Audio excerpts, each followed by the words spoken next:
باللہ من الشیطان الرجیم بسم اللہ الرحمن الرحیم اللہم صلی علی محمد وعلی آل محمد کما صلیت علی ابراہیم وعلی آل ابراہیم انکا حمید مجید اللہم بارک علی محمد وعلی آل محمد کما بارکت علی ابراہیم وعلی آل ابراہیم انکا حمید مجید قل ان کنتم تحبون اللہ فاتبعونی یحببکم اللہ ویغفر لکم ذنوبکم واللہ غفور رحیم۔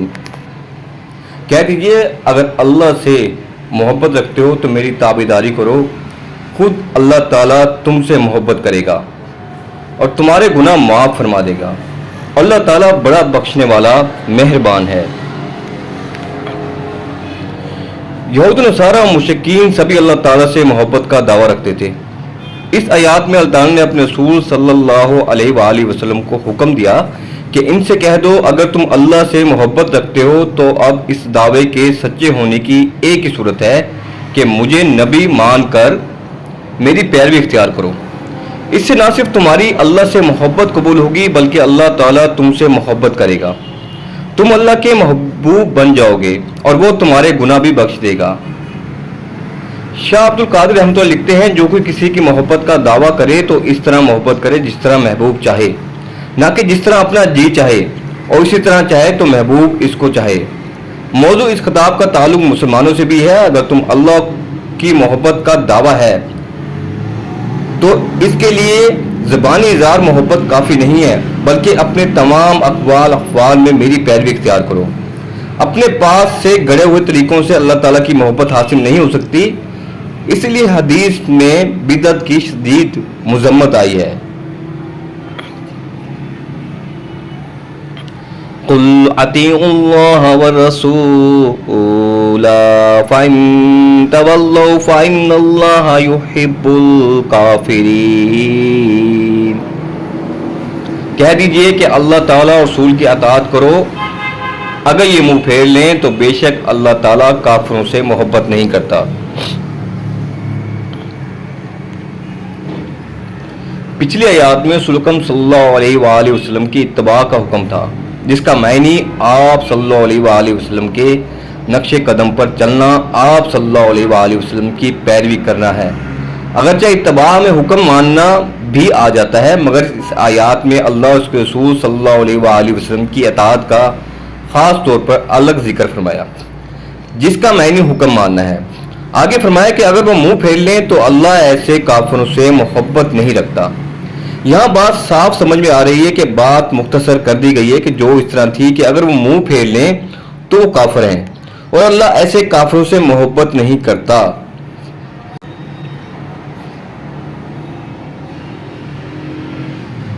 اس آیات میں اللہ تعالیٰ کی اطاعت کے ساتھ رسول اکرم صلی اللہ علیہ وآلہ وسلم کی اطاعت کا مستقل حیثیت سے حکم دیا گیا ہے، اور آپ صلی اللہ علیہ وآلہ وسلم کی دنیا سے پردہ فرما جانے کے بعد رسول کی اطاعت سنت کی پیروی ہی سے ہو سکتی ہے۔ رسول اکرم صلی اللہ علیہ وآلہ وسلم نے فرمایا میں تم میں سے کسی کو اس حال میں نہ پاؤں کہ وہ اپنے تکیے پر ٹیک لگائے ہوئے ہو اور اس کے پاس میرے حکم میں سے کوئی حکم آئے ان چیزوں میں سے جن کا میں نے حکم دیا ہے یا میں نے منع کیا ہے تو وہ کہے ہم نہیں جانتے، ہم اللہ کی کتاب میں جو پائیں گے اسی کی پیروی کریں گے۔ ان اللہ اصطفى آدم ونوحا وآل ابراہیم وآل عمران علی العالمین۔ بے شک اللہ تعالیٰ نے تمام جہان کے لوگوں میں سے آدم علیہ السلام کو اور نوح علیہ السلام کو اور ابراہیم علیہ السلام کے خاندان اور عمران کے خاندان کو منتخب فرمایا۔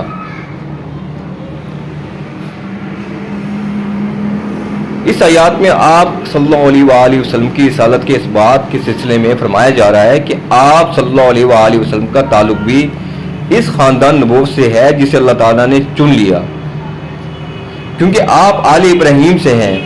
عمران نام کی دو شخصیتیں گزری ہیں، ایک موسیٰ ہارون علیہ السلام کے والد اور دوسرے مریم علیہ السلام کے والد۔ اکثر مفسرین نے یہاں دوسرے عمران مراد لیے ہیں کیونکہ انہیں کی آل مریم علیہ السلام عیسیٰ علیہ السلام کے ساتھ بیان کیا جا رہا ہے. ذریاتاً بعضها من بعض واللہ سمیع علیم. کیا یہ سب آپس میں ایک دوسرے کی نسل سے ہیں اور اللہ تعالیٰ سنتا جانتا ہے. سب انبیاء علیہ السلام پھر نوح علیہ السلام پھر ابراہیم علیہ السلام کی اولاد میں سے تھے. چونکہ عیسیٰ علیہ السلام بھی ابراہیم علیہ السلام اور پھر آل عمران سے تھے لہذا وہ بھی انسان تھے. اللہ یا اللہ کے بیٹے نہیں تھے. یہاں اہل نجران اور دوسرے نصرانیوں کے عقیدے کے ابطال کے لیے عیسیٰ علیہ السلام کی ولادت کا قصہ شروع ہوتا ہے.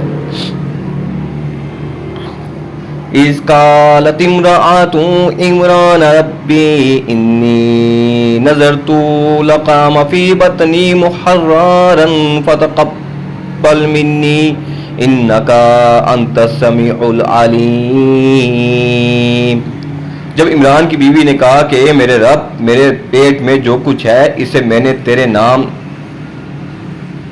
آزاد کرنے کی نظر مانی تو میری طرف سے قبول فرما. یقیناً تو خوب سننے والا اور پوری طرح جاننے والا ہے. اگر عمران کی عورت سے مراد عمران کی بیوی لی جائے تو اس کے معنی یہ ہوں گے کہ یہ وہ عمران نہیں ہے جن کا ذکر اوپر ہوا ہے بلکہ حضرت مریم علیہ السلام کے والد تھے جن کا نام شاید عمران ہوگا. مسیح روایت میں حضرت مریم کے والد کا نام یواخیم لکھا ہے. اور اگر عمران کی عورت سے مراد آل عمران کی عورت لی جائے تو اس کے معنی یہ ہوں گے کہ حضرت مریم علیہ السلام کی والدہ اس قبیلے سے تعلق رکھتی تھی لیکن ہمارے پاس کوئی ایسا ذریعہ معلومات نہیں ہے جس سے ہم قطعی طور پر ان دونوں معنیوں میں سے کسی ایک کو ترجیح دے سکیں. فلما وضعتها قالت رب انی وضعتها انثى واللہ عالم بما وضعت وَلَيْسَ الذَّكَرُ كَالْأُنثَىٰ وَإِنِّي سَمَّيْتُهَا مَرْيَمَ وَإِنِّي أُعِيذُهَا بِكَ وَذُرِّيَّتَهَا مِنَ الشَّيْطَانِ الرَّجِيمِ. جب بچی کو جنا تو کہنے لگی اے پروردگار مجھے تو لڑکی ہوئی ہے. اللہ تعالیٰ کو خوب معلوم ہے کہ کیا اولاد ہوئی ہے اور لڑکا لڑکی جیسا نہیں. میں نے اس کا نام مریم رکھا. میں اسے اور اس کی اولاد کو شیطان مردود سے تیری پناہ میں دیتی ہوں. یعنی لڑکا ان بہت سی فطری کمزوریوں اور تمدنی پابندیوں سے آزاد ہوتا ہے جو لڑکی کے ساتھ لگی ہوئی ہوتی ہیں. لہذا اگر لڑکا ہوتا تو وہ مقصد زیادہ اچھی طرح حاصل ہو سکتا تھا جس کے لیے میں اپنے بچے کو تیری راہ میں نظر کرنا چاہتی تھی. وتقبلها ربها بقبول حسن وانبتها نباتا حسنا وكفلها زكريا كلما دخل عليها زكريا المحراب وجد عندها رزقا قال يا مريم أنى لك هذا قالت هو من عند الله إن الله يرزق من يشاء بغیر حساب. پس اسے اس کے پروردگار نے اچھی طرح قبول فرمایا اور اسے بہترین پرورش دی.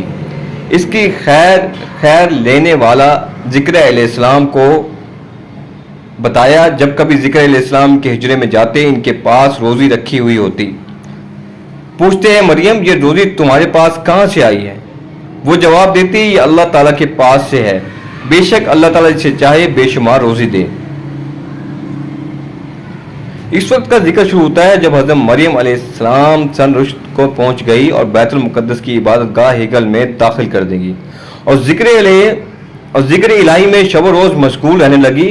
حضرت ذکر جن کی تربیت میں وہ دی گئی تھی غالب رشتے میں ان کے خالو تھے اور ہیکل کے مجاوروں میں سے تھے. یہ وہ ذکر نبی نہیں ہے جن کے قتل کا ذکر بائبل کے پرانے عہد نامے میں آیا ہے. محراب سے لوگوں کا ذہن بالعموم اس محراب کی طرف چل جاتا ہے جو ہماری مسجدوں میں امام کے کھڑے ہونے کے لیے بنائی جاتی ہے لیکن یہاں محراب سے یہ چیز مراد نہیں. سوامہ اور کنیسوں میں اصل عبادت گاہ کی عمارت سے متصل سطح زمین سے کافی بلندی پر جو کمرے بنائے جاتے ہیں جن میں عبادت گاہ کے مجاور خدام متکف لوگ رہا کرتے ہیں انہیں محراب کہا جاتا ہے. اسی قسم کے کمروں میں سے ایک میں حضرت مریم متکف رہتی تھی. هنالك دعا زكريا ربه قال ربي هب لي من لدنك ذرية طيبة إنك سميع الدعاء.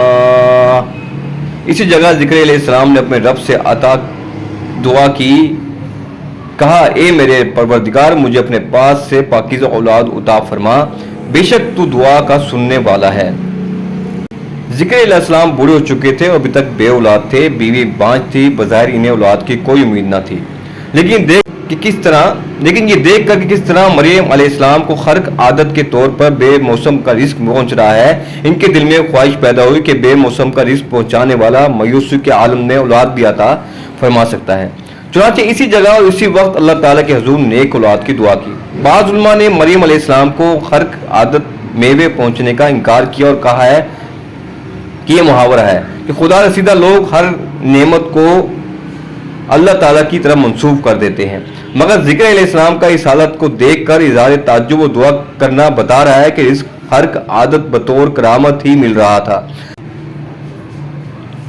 فنادته الملائكة وهو قائم يصلي في المحراب أن الله يبشرك بيحيى مصدقا بكلمات من الله وسيدا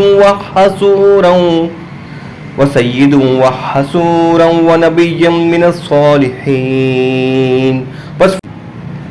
پس فرشتوں نے آواز دی جب وہ حجرے میں کھڑے نماز پڑھ رہے تھے کہ اللہ تعالیٰ تجھے یحییٰ کی یقینی خوشخبری دیتا ہے جو اللہ تعالیٰ کے کلمے کی تصدیق کرنے والا سردار ضابط نفس اور نبی ہے اور نیک لوگوں میں سے. قال ربی انا یکون لی غلام وقد بلغانی الکبر وامرأتی العاقر قال كذلك الله يفعل ما يشاء. کہنے لگے اے میرے رب میرے ہاں بچہ کیسا ہوگا، میں بالکل بوڑھا ہو گیا ہوں اور میری بیوی بانجھ ہے. فرمایا اسی طرح اللہ تعالیٰ جو چاہے کرتا ہے، یعنی تیرے بڑھاپے اور تیری بیوی کے بانجھ پن کے باوجود اللہ تجھے بیٹا دے گا. دعا کی فوری قبولیت اور بظاہر ناممکن کام کی بشارت پر انہیں تعجب ہوا. عجیب بات یہ ہے کہ خود ہی دعا کر رہے ہیں اور پھر خود ہی انہیں اتنا تعجب ہو رہا ہے کہ یہ کیسے ہوگا. جواب ملا کہ اللہ تعالیٰ جو چاہے کرتا ہے. قال رب اجعل لي آیات قالت آیاتک الا تکلم الناس ثلاثة ایام الا رمزا واذکر ربک کثیرا وسبح بالعشی والابکار. کہنے لگے پروردگار میرے لیے اس کی کوئی نشانی مقرر کر دے. فرمایا نشانی یہ ہے 3 دن تک تو لوگوں سے بات نہ کر سکے گا، صرف اشارے سے سمجھائے گا. تو اپنے رب کا ذکر کثرت سے کر اور صبح شام اسی کی تسبیح بیان کرتا رہے. ذکر علیہ السلام کا تعجب اس حد تک بڑھا کہ انہوں نے اللہ تعالیٰ سے اس کی نشانی کی درخواست کر دی. فرمایا کہ تمہارے لیے نشانی یہ ہے کہ تم 3 دن تک صحیح سالم ہونے کے باوجود ہاتھ یا ابرو وغیرہ کے اشارے کے سوا لوگوں سے بات چیت نہ کر سکو گے. لہذا اس دوران تم اپنا سارا وقت اللہ تعالیٰ کے ذکر و شکر اور تسبیح میں صرف کرو. وَإِذْ قَالَتِ الْمَلَائِكَةُ يَا مَرْيَمُ إِنَّ اللَّهَ اصْطَفَاكِ وَطَهَّرَكِ وَاصْطَفَاكِ عَلَى نِسَاءِ الْعَالَمِينَ. اور جب فرشتوں نے کہا اے مریم اللہ تعالیٰ نے تجھے برگزیدہ کر لیا اور تجھے پاک کر دیا اور سارے جہان کی عورتوں میں سے تیرا انتخاب کر لیا. اس آیات میں اللہ تعالیٰ کے مریم علیہ السلام کو چننے کا ذکر 2 مرتبہ ہے. یہ بھی ہو سکتا ہے کہ محض تاکید کے لیے ہو یا پہلے چننے سے مراد بچپن میں مریم علیہ السلام کو شرف قبولیت بخشا ہو اور دوسرے چننے سے مراد اللہ تعالیٰ کا انہیں عیسیٰ علیہ السلام کی پیدائش کے لیے منتخب فرمانا، خصوصی فضیلت عطا کرنا. سب جہانوں کی عورتوں سے مراد صرف اس زمانے کی عورتیں ہیں کیونکہ حدیث میں مریم علیہ السلام کی طرح ختیجہ، فاطمہ، عائشہ رضی اللہ عنہ کی فضیلت میں بھی اسی قسم کے الفاظ مذکور ہیں. رسول اکرم صلی اللہ علیہ وآلہ وسلم فرمایا مردوں میں سے بہت سے لوگ کامل ہوئے لیکن عورتوں میں سے آسیہ زوجہ فرعون اور مریم بنت عمران ہی کامل ہوئی ہیں. اور عورتوں پہ عائشہ رضی اللہ عنہ کا اس طرح فضیلت حاصل ہے جس طرح شریعت کو باقی کھانوں پر فضیلت حاصل ہے۔ انس رضی اللہ عنہ بیان کرتے ہیں کہ رسول اکرم صلی اللہ علیہ وآلہ وسلم نے فرمایا، تمام جہانوں کی عورتوں میں تمہارے لیے مریم بنت عمران، خدیجہ بنت خوالد، فاطمہ بنت محمد عنہ صلی اللہ علیہ وآلہ وسلم اور آسیہ یوجا فرعون کافی ہیں۔ یا مریم اقنتی لربک واسجدی وارکعی مع الراکعین، اے مریم تو اپنے رب کی اطاعت کر اور سجدہ کر اور رکوع کرنے والوں کے ساتھ رکوع کر۔ مریم علیہ السلام چونکہ بیت المقدس کے ساتھ محراب میں رہتی تھی اور بیت المقدس کی خادمہ تھی، اس لیے انہیں جماعت کے ساتھ نماز پڑھنے کا حکم ہوا۔ ذَلِكَ مِنْ أَنْبَاءِ الْغَيْبِ نُوحِيهِ إِلَيْكَ وَمَا كُنْتَ لَدَيْهِمْ إِذْ يُلْقُونَ أَقْلَامَهُمْ أَيُّهُمْ يَكْفُلُ مَرْيَمَ وَمَا كُنْتَ لَدَيْهِمْ إِذْ يَخْتَصِمُونَ، یہ غیب کی خبروں میں سے ہے جسے ہم تیری طرف وحی سے پہنچاتے ہیں۔ تو ان کے پاس نہ تھا جبکہ وہ اپنے قلم ڈال رہے تھے کہ مریم کو ان میں سے کون پالے گا، اور نہ تو ان کے جھگڑنے کے وقت ان کے پاس تھا۔ اس آیات سے 5 مسئلے واضح طور پر ثابت ہوئے۔ پہلا یہ کہ حکم صلی اللہ علیہ وآلہ وسلم غائب نہیں جانتے تھے، اور ورنہ انہیں غائب کی یہ خبریں وحی کرنے کی ضرورت نہ تھی۔ دوسرا یہ کہ اس حکم صلی اللہ علیہ وآلہ وسلم ہر جگہ حاضر ناظر نہیں ہے، ورنہ اللہ تعالیٰ یہ نہ فرماتا کہ تو اس وقت ان کے پاس موجود نہ تھا۔ تیسرا یہ کہ اولیاء اور دوسرے انبیاء بھی غائب دان نہیں ہیں، ورنہ بیت المقدس کے خدام اور وقت کے پیغمبر ذکر علیہ السلام کو قرعہ ڈالنے کی ضرورت نہ تھی۔ چوتھا یہ کہ جب چیز ایک ہو اور اس کے حقدار کئی ہوں تو اس وقت قرعہ کے ذریعے سے فیصلہ شریعت کا فیصلہ ہے۔ مشکل معاملات میں قرعہ اندازی کا بیان اور اس میں کئی حدیث لائے ہیں۔ بعض لوگوں نے قرعہ کو جوا قرار دیا ہے اور یہ ان کی غلطی ہے۔ ہاں، اگر اس مقصد کے لیے قرعہ ڈالا جائے کہ یہ کام کرو یا نہ کرو تو یہ قرعہ نہیں بلکہ فال نکالنا ہے جو حرام ہے۔ پانچواں یہ کہ رسول اکرم صلی اللہ علیہ وآلہ وسلم جو اس واقعے کے وقت موجود نہ تھے، نہ اسے جانتے تھے۔ آپ صلی اللہ علیہ وآلہ وسلم کا وحی الہی سے اس واقعے کو بیان کرنا آپ صلی اللہ علیہ وآلہ وسلم کے رسول برحق ہونے کی دلیل ہے۔ اس قرعہ اندازی کی ضرورت اس لیے پیش آئی کہ مریم علیہ السلام یہودیوں کے بہت بڑے عالم عمران کی بیٹی تھی۔ جب ان کی والدہ نے انہیں اپنی عبادت گاہ کی نظر کیا تو عبادت گاہ کے خدام میں جھگڑا ہوا کہ ان کی سرپرستی اور نگرانی کا شرف کون حاصل کرے، تو انہوں نے قرعہ اندازی کی اور قرعہ ذکر علیہ السلام کے نام نکلا۔ اذ قالت الملائکۃ یا مریم ان اللہ یبشرک بکلمات منہ اسمہ المسیح عیسی ابن مریم وجیہا فی الدنیا والآخرۃ ومن المقربین۔ جب فرشتوں نے کہا اے مریم، اللہ تعالیٰ تجھے اپنے ایک کلمے کی خوشخبری دیتا ہے جس کا نام مسیح علیہ السلام مریم ہے، جو دنیا اور آخرت میں ذی عزت ہے اور میرے مقربین میں سے ہے۔ جزاک اللہ۔ اللہ سے دعا ہے جو آیات تلاوت ترجمہ اور تفسیر پڑھی ہے اس کے پڑھنے میں کوتاہی ہو معاف فرما دے اور اس کو صحیح طرح ادا کرنے کی توفیق عطا فرما۔ اللہ سے دعا ہے جو تلاوت ترجمہ تفسیر پڑھی ہے اس کو سمجھنے، اس پر عمل کرنے اور دوسروں تک پہنچانے کی توفیق عطا فرما۔ جزاک اللہ، والسلام۔